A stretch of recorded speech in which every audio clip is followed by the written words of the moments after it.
Celui qui aime sa vie la perdra, et celui qui hait sa vie dans ce monde la conservera pour la vie éternelle. Jean 12, 25. Le Seigneur nous dit qu'on peut perdre son âme pour la seule raison que l'on aime sa propre âme. Que veut dire aimer notre âme? C'est satisfaire tous nos désirs et contenter toutes nos passions. Si le Seigneur, par exemple, nous demande de cesser de faire une certaine chose, il faut nous soumettre, nous donner nous-mêmes, afin d'obéir au Seigneur. Nous devons céder au Seigneur chaque fois que nous lui obéissons. Si nous aimons notre propre âme, nous ne réussirons pas à obéir à la volonté du Seigneur, quoique nous nous y efforcions.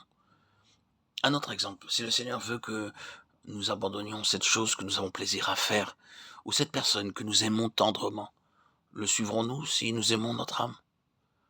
Que de fois nous sommes empêtrés, soit avec une personne, soit avec une chose ou une affaire. Plusieurs sont entravés par les amis, ils refusent que leur âme reste insatisfaite.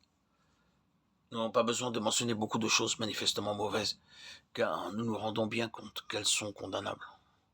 Mais les choses dans lesquelles nous prenons habituellement un grand plaisir, ce sont celles dans lesquelles nous n'avons pas conscience que nous nous sommes embrouillés.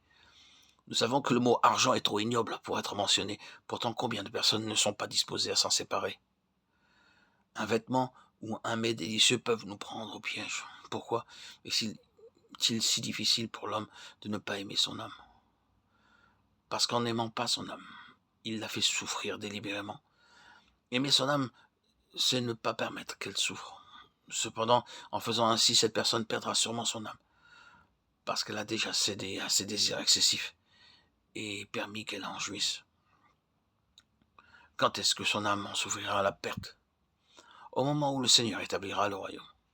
Quiconque aime son âme dans cet âge ne pourra pas jouir de la gloire avec le Seigneur dans le temps à venir.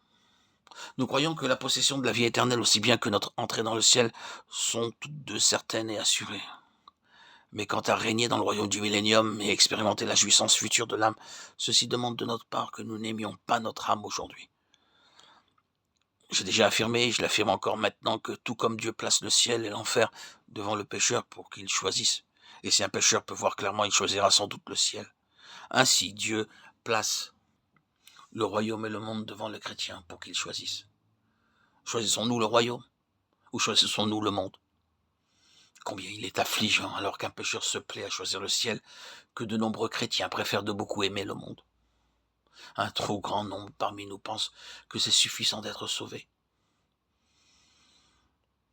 Toutefois, prenons conscience qu'après notre nouvelle naissance, Dieu place devant nous le royaume futur pour que nous choisissons.